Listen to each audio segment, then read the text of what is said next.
Hello, everybody. Welcome to Wild Moments powered by Explore.org. And thank goodness Taylor McCurdy is back in action from Black Screen. How's it going, Taylor? That was a close one. It was good. I did have a mild panic. I thought, internet, no, please don't do this. I haven't been on the show in ages, and I was going to cry, to be honest. Yeah. Now Trish is pretending to be frozen, or actually frozen, or am I frozen?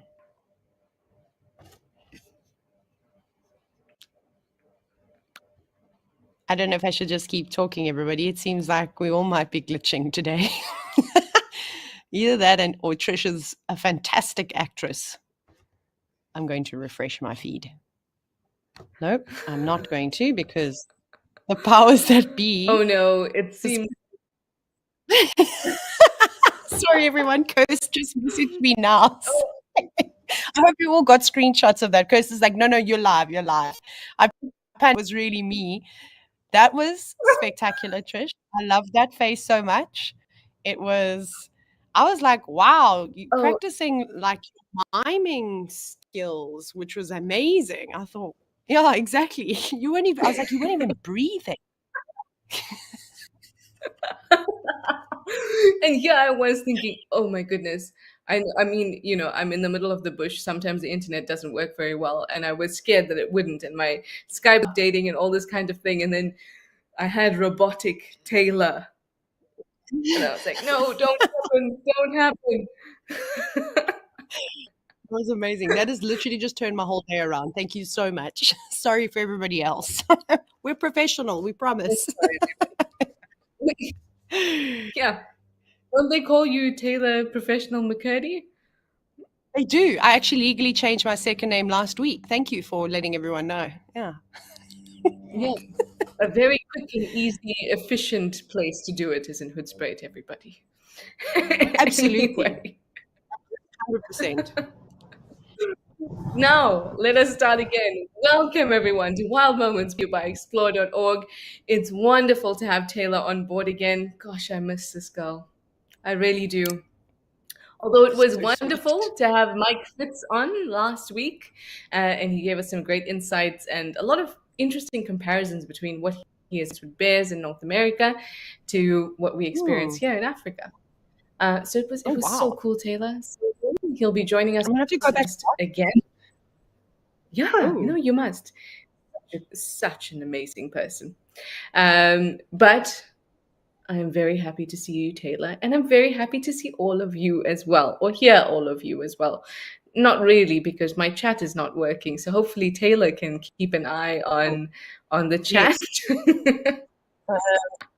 What's it called? Sorry, in a moment. Hang on, give me 2 seconds and I will absolutely, because I didn't have it open. I closed all my tabs as well because I literally thought it was me and I thought, oh, Hoodspray's having internet issues, which wouldn't be the first time.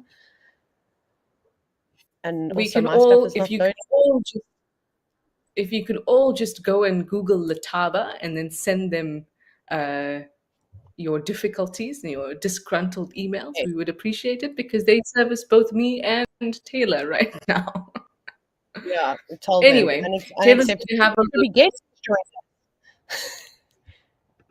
look.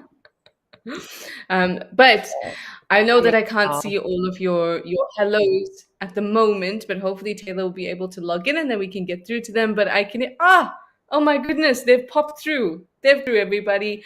We've got Jan Powers that says, "Hi everyone, you're ready for some more wild moments." Yes. And obviously Jan Powers is able to send us her comment because we are live and interactive. And the first time that you're joining us, do send us a hello. Let us know how you're doing. Let us know how you're enjoying the show this afternoon. And if you don't know what you've really jumped onto, Wild Moments is an opportunity to look at different clips across the week, or sometimes we have a theme, but some interesting clips that maybe we can speak to the behavior, we can just speak to how exciting it is. Whatever it is, you have two guides with you, Taylor and I, and then we chat about it. I did that wrong. It should be here. Taylor and I. There we go. That's fine. Mary Momo, you say hello, Trishala and Taylor from rainy Hot Springs, Arkansas. So looking forward to today. What today has to bring on Africans. Thank you for bringing us in. Our pleasure. Without you guys, there'd be no opportunity to do wild moments. So a big appreciation to all of you. Prairie Dog, you are laughing at us, and you know what? We love we love that. If Taylor and I had to be had to go on a bushwalk or something, I'm not sure any information would come out because No. we would be clumsy, we would be speaking strangely, and it would be very, very funny. Bird Book, you're also laughing at us. We are so glad that we can amuse and educate. That should be our middle name, Taylor. You amuse, no, other way around. You educate, because I don't do that very well, but I can often amuse people. It's You kind of do got a both ring with it. beautifully. A ring. Thank you. I also think you do both beautifully. Oh, guys. Zygote, you say hi, Trishala and Taylor. Namaste, namaste to you too, Zygote. Becky WV, you say yay, Trishala and Taylor. Good morning, ladies from the US. Good morning to you too, Becky WV. And Tina, you say haha, that was hilarious. You both handled it so well. Thank you. I think when you get used to naturally just being the butt of so many jokes, Yep. you get used to handling it, right? You just roll with the punches and you don't feel embarrassed. We do afterwards. We sit and think about, should I have said that? Probably not, but but in the moment, we just go with it. Yeah. But also, Taylor, what could you have said? We couldn't have heard you because you were stuck like that. Was I also stuck like that? Well, from what I could see, you were stuck. Anyway, I'm sure Kirst will share uh, the screen with us. Anyway, we So have now eaten up. We've eaten up 7 minutes of your time with our sorry. ridiculous antics. Let's head straight into the first clip, which is a very, very interesting one. An interesting interaction. Let's head over to Aldonio in East Africa and see just fun. Oh Ooh, my beautiful goodness. Caracal. Wow. Nice. A cat you never ever get to see, hey, on so many people's lists of special animals to witness. Oh my goodness. It's definitely, I mean, I have seen one once. I'm going to say I'm spoiled with Caracal sightings. I won't brag. Oh no, how many have you seen, Taylor? I've seen Caracal kittens with their mother before, but look, oh my goodness, what is this? Oh, Woo! it's the mongoose. It's a white-tailed mongoose. Looks like a white-tail. Yeah, look how tall it's standing. It's like it's walking like really. I know they walk on their tippy toes, but it's like, hey, Whoa!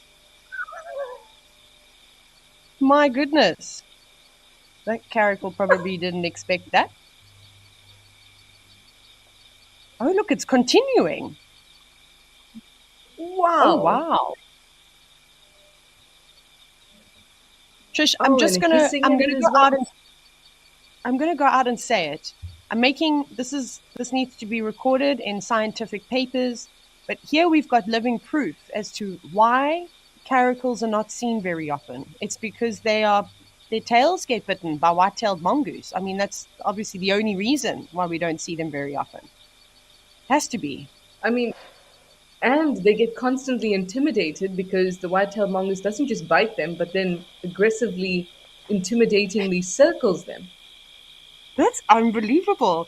I would have thought that this caracal would have had enough and kind of put an end to it by now. Obviously, everyone, we're just joking. I'm talking complete nonsense. It's not scientific evidence.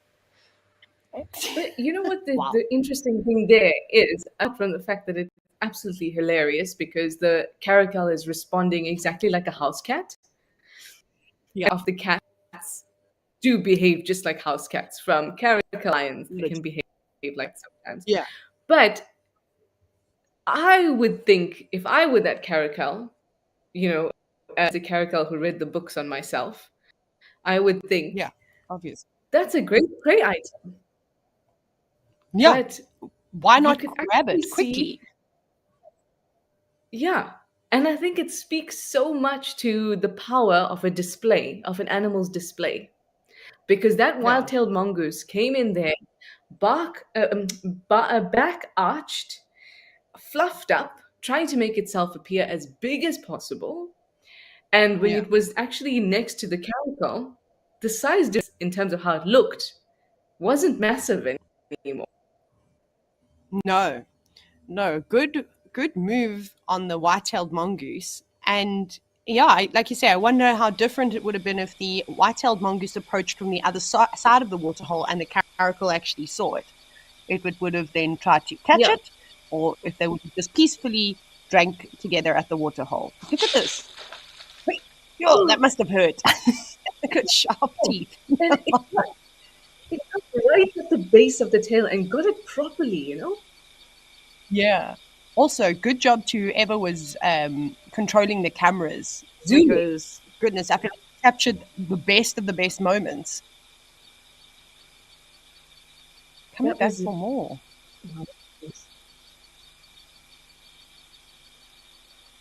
And it also highlights that so many animals or predators in the bush rely on an element of surprise. So though Yes. I said earlier that if I were the caracal, I'd want to now, have a go at this mongoose for a meal, but I've completely lost an element of surprise, and actually I'm on the back foot now. Absolutely. And then, I mean, the mongoose has also got to demonstrate how powerful and nimble it is too. That it's not just this big chunk of an animal walking around, And we don't get to see them Yeah, moving all the time. White-tailed mongoose are not small either. So that's the first time I've ever seen them. I mean, okay, we know that mongoose, and especially like yellow mongoose, for an example, right? They're the ultimate snake hunters, and there's plenty of footage of them jumping around. But I suppose with all that fur or hair, sorry, that the mongoose has on it, they never seem to. I don't know. I just didn't portray them as the best of the best athletes, and to be able to move like that, which is really silly and narrow-minded of me to think in that regard. But I was just like, oh, they can't move slowly. They've got a big fur coat on. yeah. Well, there you go. Very, very nimble, very quick, very nippy. Uh, Quite clearly. That is so interesting. I have very many thoughts on that flooding through at the moment, but my chat is not updating again. So Taylor, if you could manage to have a look and see if Yes. anyone's got any questions or comments about that, I would appreciate it. But So, that was excellent. If you're okay, thinking about the perfect. size difference, those two, a white-tailed mongoose is a large mongoose. It's the largest mongoose that we get here in Southern Africa. Probably up to about 3 kgs, maybe even a little more. No, I'd say even up to I think, five. yeah, Up to five. like the size of a really big house cat kind of thing. And Is white-tailed actually, mongoose at the edge of its bracket? Carry on, Taylor. sorry, no, I just was going to tie in with what you answered now. Mauricia Neely was saying, I didn't realize a caracal and a white-tailed mongoose were almost about the same size. Almost. Caracal is still bigger, but like Trish explained, how it was posturing and standing up really tall, arching its back, and had kind of raised its hackles, if you will. But it is. When you it's amazing just how, just like this, they can just change their, just the way that they look by simply arching your back. Unbelievable. I'm going to try that. I'm going to walk up to people with my back arched and see how they react. I'll let you know. I'll take a video, see if it works. Please Sophie, do, what's Taylor. great? Please, please do. And then what would be great is if you could let me know when you're doing that, and then I'll come in with my back arched, and we'll just have a look, True. see if it makes a Oh my difference. goodness. It is. Yeah. People will flee. They'll think we've gone feral. Just to close up that thought on the informative side of things, white-tailed mongoose at the edge of the spectrum, the heaviest white-tailed mongoose is going to be about 5 kgs. The Caracal is going to be about 7 or 8 kgs. But they can Maybe get as large as just under about 20 kgs. So maybe what we were looking yeah. at was a small caracal and a large mongoose. Whatever it is, it's not something we usually think about. It's not two animals that we usually think about having an interaction, quite frankly. So that No. was epic. It was epic. I think Shall you're we head right. over to the next? If I can, quick thing. Sorry, I just want to quick jump in. I think you're right in saying that maybe that was a small or a young caracal, because I don't have a book or anything in front of me, but I'm pretty sure that caracal get well over 12 kilograms, if I'm not mistaken. Like they're Yeah. quite big, but just because they've got quite a bit of height on their side too, and those big hindquarters. So yeah, so it must have been maybe young, inexperienced individual, because it did look quite small. I know the cameras can play an illusion, but And Kirst actually says she Exactly. agrees. She also thinks it's a young caracal. Yeah. Okay. Yeah, Cool. and the thing up the illusion of the camera as well, because at first the mongoose was closer to us, further away from the caracal. So there's all those kinds of things. It's making a 3D image into a 2D image. But yeah, and even the behavior. I feel like an adult caracal would be able to have enough peripheral sense to figure out that Exactly. who's approaching. Anyway, let's head over onto the next clip. Let's head over to our King's Camp camera because there's a new visitor at the waterhole. Oh, oh, Oh, Chris always that's the does new visit. this. Exactly. Here we are looking at the buffalo, and there's a tiny croc in there too. Hello, tiny croc. Oh, that's so funny. It's very small. Very, very small. That And when you see crocodile it, must have traveled a serious distance to get to this pond. No oh my shame. goodness. And the terrapin. Oh my Look gosh. at the big marsh terrapin that's there too, just to the left of. Oh no, when you're almost the same That's, size as a terrapin, that's not good. no. And a fish. There's also a fish swimming around. Sorry, I'm just seeing all these small things. There's so much in this waterhole. Wow. But I mean, that terrapin really gives you a good perspective. I mean, if the buffalo didn't give you a good perspective on the size of the Yeah, crocodile, the terrapin certainly does. This is a tiny, tiny guy. that's really amazing. Well, this is a nice angle. Oh, Is that nightjar? looks like a ninja. What did it Must just be. do? I wonder if it's drank water. Look, yeah, that's I just don't. exactly what it looked like. Yeah, it must be because they don't particularly Oh Oh, my what? goodness, no way. Trish, there it is. There's the age-old question. Do crocodiles ever hunt birds? Right there, opportunistic. It tried. I think that's really cool because we get that question all the time. And for the most part, you see them living together, peacefully and no problems. But I always said, especially when you find younger crocodiles, they're far more opportunistic. And a bird is, I mean, a great meal for it. But that's unbelievable. That's opportunistic, like perfect example. I love seeing stuff like that. That's so cool. That Thank you. that Thank you, was Africam, explore.org. that was epic. Also, thank you, Kirst, for your Yes, description, coast, where as you just I say, said. "You little crocodile at the King's Campaign." Love it. That was how Yeah, it we were almost quite surprised. launched 2/3 of its body out of that water.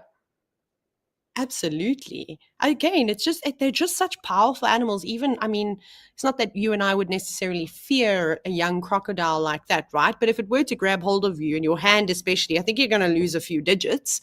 But Yeah. that's crazy. That powerful tail, hey, just pushing them right out of the water. And when you see 4.5 meter crocodiles, or even the big 5.5, 6 meter saltwater crocodiles doing it, terrifying. Doesn't it just make you want to, like when I go canoeing in those waters, which I find very scary. I literally sit like this. I'm like, they will not get me. My elbows don't go near anywhere, even in a boat. I'm like this. Oh, Andy says it's an owl. Sorry, I'm reading the question. I had to stick my face close to my computer. See. So I don't know if you've got the chat going. Andy says it's an owl, which is interesting. But I wonder what owl though. I'm looking. It's it's very difficult to tell. Also, this footage has been slowed down. But wouldn't an owl stand at the water's edge and drink water, Trish? I don't know, but it does look. I'm just trying to think if an owl would have the ability to fly and drink water off the surface like that. Oh, we've lost Trish. That's nice. Should I take a picture of her just so that she can see? Okay, quickly. Done. Dusted. So now she knows what she looks like when she's frozen. So yeah, Andy, I'm not entirely sure. I'm just thinking about when I have seen owls drinking water. It's not very often. Are you back, Trish? But I have seen them walk towards water and then actually like drink it, tilt their heads back type of thing. I don't know how much you got of what I was saying or what Andy was saying. What do you think? I got none of it. All I You got heard none. was Andy said it was an None. owl. And then I said, thanks, Yeah, and Andy. That is even more intriguing to me. But then I realized I was talking to myself. fair enough. But we do that often, so it's fine. No, I was just saying though, how many have you ever seen an owl drinking water like that? I'm just trying to think how, and I could be completely wrong, and I will need to do research on this. But I'm just trying, like I said, I mean, the proportions could absolutely be correct. But I'm just curious as to what species of owl that was that would swoop and drink water. I thought that they would have walked, and I've seen it. It was with a rose eagle owl drinking water just from a pool of water. But maybe because it's a heavier bird, I don't know. And just the way that it swooped like that, I don't know. Something said to me nightjar, but I could be horribly mistaken. I also can't say that I've seen owls drinking like that. But as in the same token, I haven't seen small owls drinking at all. I've only seen the Yeah, larger owls going to have a drink. So exactly. Yeah. yeah. But the reason I felt that intrigued me even more, if it is an owl, is that owls are so stealthy. They don't make a sound when they're flying. So that means that the crocodile has relied on its vision to be able to Mm. launch itself um, out of the water. So it's relied on its vision at night. It's good vision at night. It does have that tapetum lucidum, which helps light be collected a second time because of the reflective nature of those cells. But the owl would have better vision than the crocodile would. So And you it think it would would have be seen really, yeah, it would have been really, really interesting if it is an owl. Um, my chat has now updated. Oh, cool. There's just a lot of weirdness happening today with the internet. When you lost me earlier, my chat suddenly updated. It's like my one device is sharing the internet with the other, which is not the case. Anyway, I did notice that Kaoru asked, "Why does the Caracal have short hair but other cats don't? And does the Caracal not climb and not need a long tail?" Wait, did you say short? Oh, short tail, not short hair. That makes more sense. Sorry, because I was going to say we can answer this one quickly. Most of them have short hair, but you meant short tail. Um, Tail is often used to help balance. So, like with the cheetah, it helps to steer them, but also to maintain balance.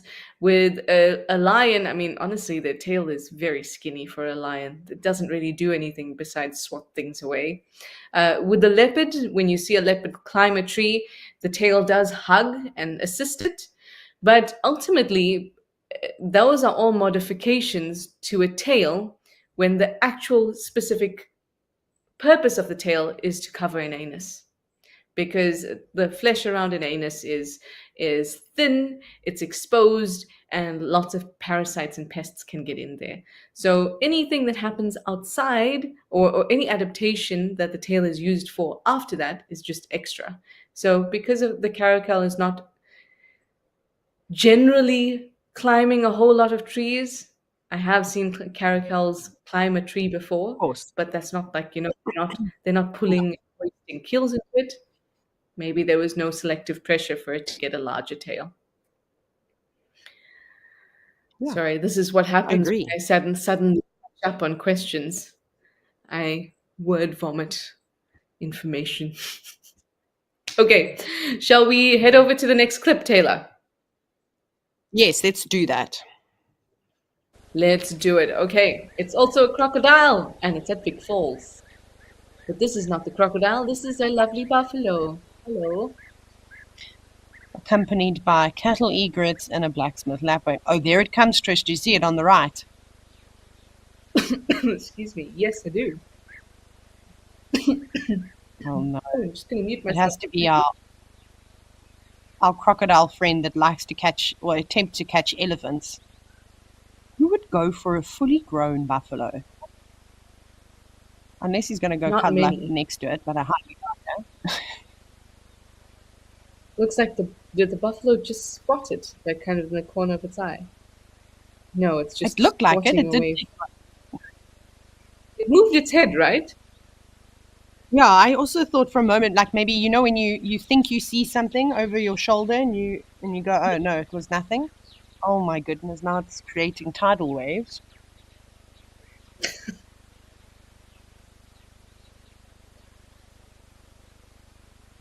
I don't know. I So think you're this wondering. buffalo. No, carry. Sorry, I So think please that carry on. buffalo. I agree. I think that buffalo is like kind of like maybe there's something there, but am I imagining it? Because it does keep looking back there, unless it's just, yeah. I mean, just doing what animals do and looking around in general. Yeah. If you're wondering why this is interesting, I mean, apart from the fact that there is a crocodile that's interested in a It's buffalo, right that's a there. specific word. What? You've got to see that again. It's Just actually that end bit. look, watch the croc's head pop up on the right. You actually see its head before it strikes. There, look. It Oh, didn't it's even right, react right. immediately. Right there. Wow. I Sorry, I wonder if get it's the excited. same croc. No, I it's okay. I don't know. I just feel like there's one crocodile that tries harder than the rest. I don't know. I mean, obviously it could be many because it's just in their nature, right, to behave this way. But I have to go to Vic Falls. I'm going to go there, and I'm literally going to specifically. I'm going to be one of those people that says I would like to go and see a specific crocodile. You're going to Yeah. think I'm completely We mad. would appreciate that. Because remember Yeah. when the crocodile at the Vic Falls was going after the Yes. elephants, and clearly it was not going after the elephants with the purpose of hunting to feed itself, because it almost as if it was defending its space, but Yes. against other species, which doesn't really make sense. And now it's No, going it's after the buffalo. But the last time we also saw it getting stomped on by the elephant at one point, and it yes. just kind of like, hobbled back to the waterhole. So if it is the same crocodile, I'm surprised it's still going after it, going at it, trying to get other animals out of its space. And It's a buffalo so that's not interesting. doing anything either, Just just kind of sitting there. lying. I'd love it if we could figure out an identifying feature of that crocodile. Obviously, it's always really difficult because you only ever see the head, right, and the eyes for the most part, and that's the back and the tail. But I wish there was a way to even like tag it. I know that's not, we don't like to tag animals, but just purely for an identification purpose. It doesn't have to have a GPS or anything, but just something Yeah. on one of the scales towards, no scales, but this, the little ridges towards the back end of the tail, just so that if the tail does come up, we can go, it's the same one. There he is, Snappy Mm. Mac Snapping Pants, or whatever you want to call him. Obviously, that's the name we would go with. But even if we could It's just terrible. somehow, with, I mean, even if we had some kind of measurement technology that was able to recognize that specific crocodile, it would be really, really interesting. And I think Vic Mm. Falls, if we could actually go and observe that crocodile, that's a study right there. That this I behavior is completely, incredible. exactly. I think What it's was that? so, What was it's that so name unique. again? Snappy Mac Snapping Pants. Yeah. Snapping plants. Perfect. And on that note, our time has come to an end. Thank you so much for putting up with the various technical issues that I have had. and Taylor had, and then we both had together just for your entertainment. But we did see some wonderful clips, and thank you for your questions and your comments. We love spending this time with all of you, and we'll see you again next time. Don't forget that next week on the 21st, no, next week is not the 21st. Is it? No, Yeah. check Trishala. Yes, next week is the 21st. Next week on the 21st, Thursday for Wild Moments, Mike Fitz will be joining us again. So you can jump on board Woohoo. then. But for now, thank you so much, Taylor, for spending this time with us. And Thank you for having me. goodbye. Bye, everyone.